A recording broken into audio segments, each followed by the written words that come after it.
bien lo que voy a decirte. Hace tiempo ya no eres la misma. Tu mirada hoy luce muy triste. Mas no temas, yo no quiero herirte. Nuestro amor fue un cuento de hadas. Las sorpresas fueron demasiadas. Al principio, luz de mi alborada. Hoy la tarde de este amor que acaba. Hoy vi la sombra de otro amor en tu mirada.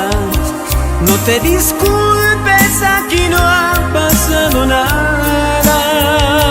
No te detengas, no hagas más larga su espera. Punto final y al salir cierra la puerta.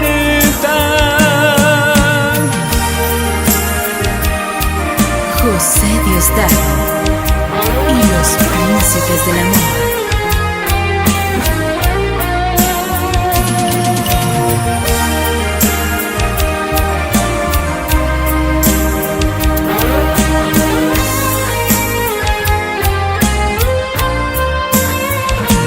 Lo que me duele de esta historia que hoy termina no es esta herida que produce esta espina.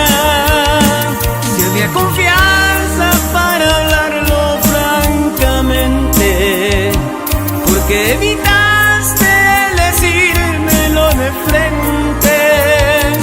Si como dices